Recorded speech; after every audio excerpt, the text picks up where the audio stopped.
that is asymptotes.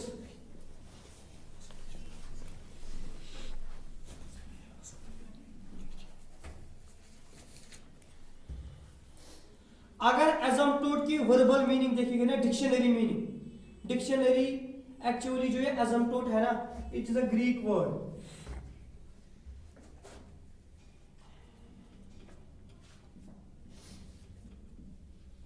एजम्पटोट है थोड़ा सा हमारा जो topic that is asymptotes. Greeks में जो है कहते हैं एजम्पशन होना, एजम्पशन, एजम्पटोट. एजम्पटोट मतलब गर्ज go not falling together, not falling. ये मेरे पास एक लाइन है बेटा, अगर भाई ये लाइन त्राना ये लाइन पे तो सेपना आपने कहा दीज आर फॉलिंग टुगेदर. अब एजम्पटोट का मतलब है नॉट फॉलिंग टुगेदर. लेकिन जो मैथमेटिकल टर्म है ना एजम्पटोट मतलब क्या हो, एजम्पटोट मतलब गर्ज को closer and closer value, closer and closer value. मतलब गर्ज को closer and closer value means वो approaching value which is never quite reachable, which is never quite reachable. आपने कोशिश की कि गो तेमिस वारिया नजदीक लेकिन आपने उसको कभी पकड़ा नहीं. This is called asymptote. Asymptote means almost you got that guy. Suppose आपको सेंचुरी बनानी है, you reached at 99 मगर 100 आपने नहीं किया, you come closer and closer to that. This is what called asymptote. ये अभी तक मैंने सिर्फ इंग्लिश लैंग्वेज बोली है जो एजम्पटोट की मीनिंग है. अभी मैंने अपना मैथ कुछ भी यूज नहीं किया. मैंने कहा एजम्पटोट का मतलब है Burhan, it is a closer and closer value but never quite reach. आपने इसको रीच अपने हाथ में नहीं पकड़ा. या आपने कहा जो इसकी इंग्लिश मीनिंग है dictionary meaning, it means never falling together, falling together but it is not falling together. अब मैथमेटिकल लैंग्वेज में मैं कैसे सिखाऊंगा आप लोगों को, उससे भी देख देखना. जैसे बेटा आप लोगों ने अपने प्रीवियस क्लास से कार्डियल ज्योमेट्री के बारे में थोड़ा सुना है. आपने कहा sir this axis is called X axis, this axis is called and this one is called Y axis. बेटा थोड़ा ध्यान से, X O X prime, Y O Y prime, very very important topic. अब आपने कहा sir this is a Cartesian coordinate system. मेरे पास sir एक कर्व है, that is this is your curve, y is equal to f of x. मुझे बताना जो आप लोग अपने 9th क्लास से पढ़ रहे हो, अगर आपके पास कार्टेशियन कोऑर्डिनेट सिस्टम है, वो पॉइंट जहां पर x एक्सिस और y एक्सिस इंटरसेक्ट करेंगे that is called origin. Very nice. तो बेटा this point O, this is 0,0, it represents origin. This represents origin.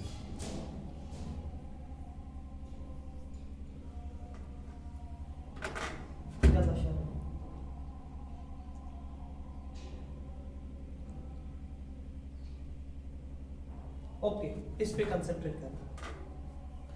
आपने कहा O is origin, AB कोई लाइन है. मुझे आप में से कोई बोल सकता है अपनी लैंग्वेज में जो ए बी है ना, इट इज लाइन है ना, at certain distance from origin. यहां तक सभी को clear? A B is a line at certain distance from origin. मुझे आप में से कोई कह सकता है what is y is equal to f x? It is a curve, it is a curve. अब आपने सिंपल काम किया, आपने कहा सर कर्व पे कोई पॉइंट ले लो P. आपने पॉइंट लिया किस पे? कर्व पे. आपने कहा sir the distance between the point on the curve and the line.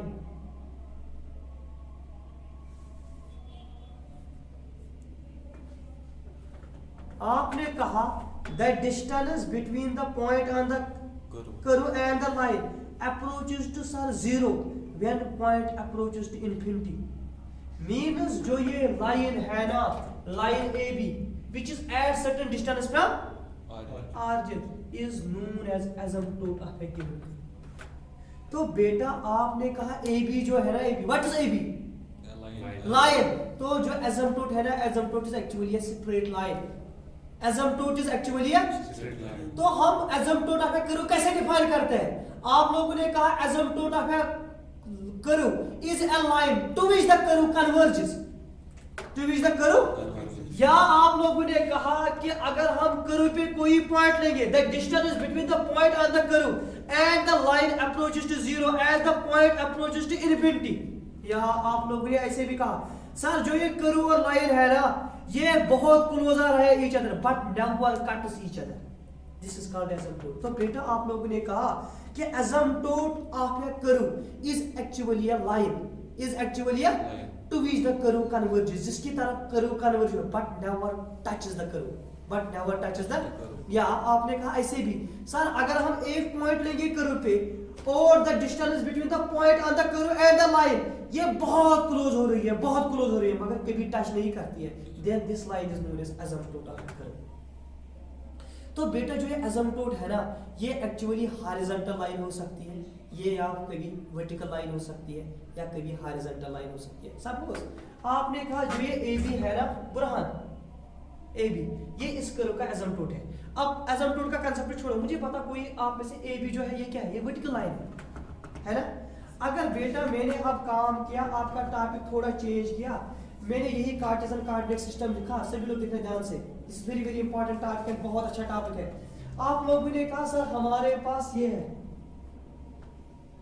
Cartesian coordinate system लेकिन सर मेरे पास इस वक्त जो कर्व है ना that is this y = fx है ना. आपने कहा सर जो ये लाइन है ना ये वाली line certain distance from origin suppose आपने कहा लाइन ये है लाइन ये लाइन है बुरहान आपने कहा eight certain distance from origin ये है ये डिस्टेंस है ना. तो आपने कहा P लिया इस पे पॉइंट डिस्टेंस कम हो रही है कम ये distance between the point and the line becomes closer and closer but never touches the curve. तो जो ये लाइन है ना AB ये इसका asymptote है मगर जो ये लाइन AB है ना ये किसको पैरेलल है x एक्सिस इसको कहते हैं ना हॉरिजॉन्टल लाइन. तो बेटा जो asymptote है ना ये एक लाइन है या ये वर्टिकल लाइन हो सकती है या हॉरिजॉन्टल लाइन या स्लैंट लाइन. अब आपका क्वेश्चन है what is meant bye slant line. Slant line means जब हम इस 90 वाले एंगल को डिवाइड करेंगे टू इक्वल हाउस में है ना. सपोज आपने कहा मेरे पास Cartesian coordinate system like this है और जो मेरे पास कर्व है ना that is like this suppose curve ये है y = fx. इस वक्त आपने लाइन लिया ऐसे सपोज दिस लाइन आपने कहा this is at certain distance AB suppose तो यहाँ पर ये डिस्टेंस कम हो रही है ना तो आपने कहा जो ये लाइन है ना ये line AB this is asymptote of a given curve. इस वक्त जो ये लाइन है ना it is equally inclining this is called slant line this is called. तो बेटा जो हमारा टॉपिक है वो क्या है asymptote. तो अगर आपको कोई पूछेगा ना what is actually asymptote is nothing it is a straight line. It may be a horizontal line it may be vertical line or it may be slant line मगर मुझे बताना अगर कोई लाइन हॉरिजॉन्टल लाइन है तो हम कहेंगे ये लाइन पैरेलल होती है x एक्सिस को. अगर कोई लाइन वर्टिकल लाइन है तो हम लोग कहेंगे ये पैरेलल है y एक्सिस को. दैट इज व्हाई जो asymptotes है इसके दो टाइप्स हैं. एक तो होता है पैरेलल asymptote मींस जहां पैरेलल वो x एक्सिस को है या पैरेलल y एक्सिस. दूसरे को कहते हैं oblique asymptote. क्या कहते हैं या उसको कहते हैं slant asymptote. क्या कहते हैं that means that is neither parallel to x axis nor parallel to y axis that is called oblique asymptote. Rakib जो हमारा टॉपिक है ना that is asymptote. That is अगर आपको कोई पूछेगा ना what is meant by asymptote of a curve आपने कहा asymptote ऑफ अ कर्व होती है line through which the line converges जिसको वो कर्व कन्वर्ज हो रहे. कन्वर्ज मींस गो आप मेरे नजदीक आ रहे this means you are converge. अगर से मैंने दूर चला दिस इज कॉल्ड डाइवर्ज. तो अब डाइवर्ज हो रहे हो है ना. तो वही आपने कहा कि अगर हमें कर्व का asymptote डिफाइन करना होगा हम कहेंगे a line is said to be asymptote of a given curve if the curve converges that line. या मैथमेटिकल डेफिनेशन में हम सिंपली कहते हैं अगर हमारे पास एक कार्टेशियन कोऑर्डिनेट प्लेन है और AB कोई लाइन है at certain distance from origin then this line is called the asymptote of a given curve. If we take any point on the given curve and the distance between the given point on the given curve and the line approaches to zero as the point approaches to infinity जितना वो नजदीक हो जाएंगे but this line never touches the curve. ये है ना इनके दरमियान कुछ ना कुछ रहेगा क्लोज आ रही है लेकिन कभी टच नहीं करेगा then this line is called asymptote of a given curve. बेटा क्लियर. तो आप लोगों ने कहा कश्मीरी लैंग्वेज में asymptote is nothing it is actually a closure value. देखो अबरार आपने कहा सर ये लाइन है ये लाइन ये इसका asymptote है मगर m को नहीं टच अगर यहाँ पर मेरे ग्राफ में टच दिखाई देनी चाहिए आप समझो यहाँ से ये था 5 किलोमीटर ये 4 किलोमीटर ये था 2 किलोमीटर ये था 8 ये था 0 point something but never touches then this line is called as asymptotic okay write down this एक rules for finding ये this rules for finding asymptotes of a curve अगर हमारे पास एक कर्व है हमें इसका एसिम्प्टोट निकालना है सभी लोग देखिए ध्यान से आप लोगों ने कहा सर हमारे पास कर्व है f of x, y is equal to x cube plus x square y plus y square x plus y whatsoever ये आपके पास क्वेश्चन है ध्यान से देखना एक ही बार मैं सिखाऊंगा आपके पास गिवन कर्व ये है x cube plus x square y plus y square x plus y मुझे आप में से कोई बता इस कर्व की डिग्री कितनी है 3 क्योंकि हाईएस्ट पावर 3 है x cube 3 x square plus 1 तो ये भी बन गई 3 गिवन कर्व की डिग्री कितनी है राकिब पहला पॉइंट कर्व की डिग्री निकालनी है बुरहान सबसे पहले हम कर्व की डिग्री निकालें आपने कहा इस कर्व की डिग्री 3 जो कर्व है ना ये दो वेरिएबल में दिया है या x या y तो आपको पहले x कैलकुलेट करना है क्योंकि हम पढ़ रहे हैं पैरेलल एसिम्प्टोट क्या पढ़ रहे हैं पैरेलल एसिम्प्टोट को उसका एसिम्प्टोट यहां से पैरेलल x एक्सिस यहां से पैरेलल y एक्सिस बिल्कुल ध्यान से आपने कहा गिवन कर्व की डिग्री 3 है हमें देखना है 3 वाले डिग्री की x क्यूब प्रेजेंट है या नहीं जब आपने देखा ना x क्यूब क्या है प्रेजेंट आपने कहा गिवन कर्व की डिग्री कितनी है x cube is present x cube is जब x क्यूब प्रेजेंट है no asymptote parallel no asymptote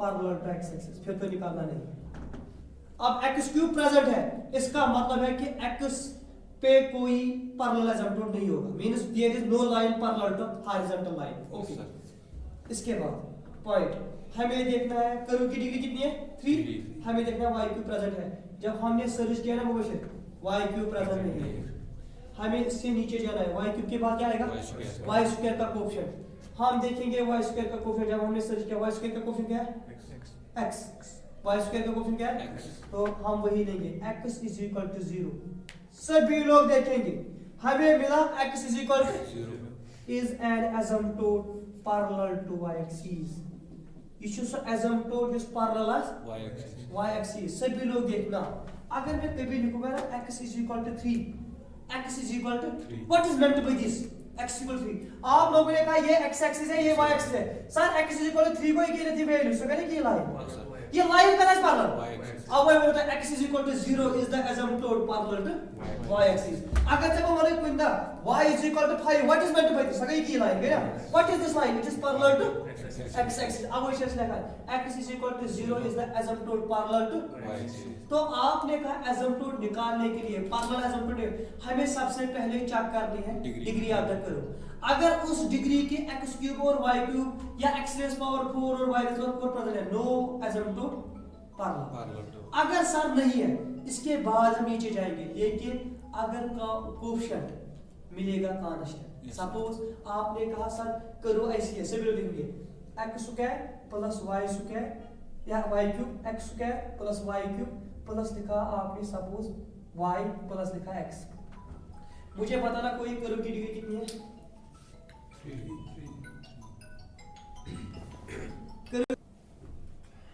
मुझे बता आप y क्यूब प्रेजेंट है yes sir no asymptote parallel to y खत्म x क्यूब प्रेजेंट है नो हम किसका कोएफिशिएंट देखेंगे x स्क्वायर के कोएफिशिएंट 1 इसका कांस्टेंट समाज यूनिट बराबर 0 therefore no asymptote parallel to x axis अगर कांस्टेंट होगा तब भी एसिम्प्टोट नहीं है जब डिग्री भी प्रेजेंट होगी तब भी एसिम्प्टोट नहीं मैं बस इसमें आ गया पक्का आप लोगों ने कहा two rules for finding asymptote सबसे पहले हमें देखनी है कर्व की डिग्री इसके बाद अगर उस डिग्री का कोएफिशिएंट ये वेरिएबल प्रेजेंट है नो एसिम्प्टोट पैरेलल अगर नहीं है उसके बाद देखना है सेकंड डिग्री का लेकिन उसका कोएफिशिएंट क्या होना चाहिए समथिंग डिफरेंट फ्रॉम कांस्टेंट अगर कांस्टेंट है तो no asymptote parallel in this case तो राकिब आप बोलना एक्सरसाइज का पहला क्वेश्चन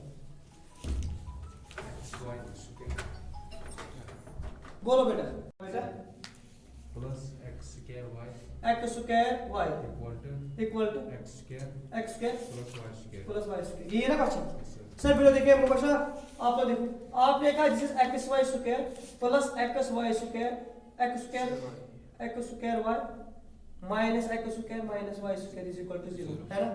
जो गिवन कर्व है इसकी डिग्री कितनी है 3 the given curve is of degree 3 x cube is absent x cube चाहिए ताकि आपने कहा given curve is of degree 3 x cube is absent x cube क्या है हमें कोएफिशिएंट किसका देखना है x स्क्वायर का x क्यूब एब्सेंट है हमें ढूंढना है x स्क्वायर आप लोगों ने कहा also x square is present x square क्या है प्रेजेंट ढूंढो x स्क्वायर का कोएफिशिएंट सही में देखें y यहां पर x स्क्वायर का कोएफिशिएंट y यहां पर x स्क्वायर का कोएफिशिएंट -1 है यहां पर x स्क्वायर का कोएफिशिएंट y है यहां पर क्या है -1 आपने कहा x square is present and it's coefficient is y -1 equal to 0 y -1 equal to 0 that is y is equal to 1 is asymptote parallel to x axis आगे क्लियर इसके बाद आपने कहा again given curve is of degree 3 y cube क्या है absent y cube is हमें ढूंढना है y square is y square का कोएफिशिएंट x और -1 तो आपने कहा x -1 is equal to 0 x is equal to 1 is asymptote parallel to y axis is asymptote parallel to y axis मेरे पास इंशाल्लाह वो क्लियर पक्का v1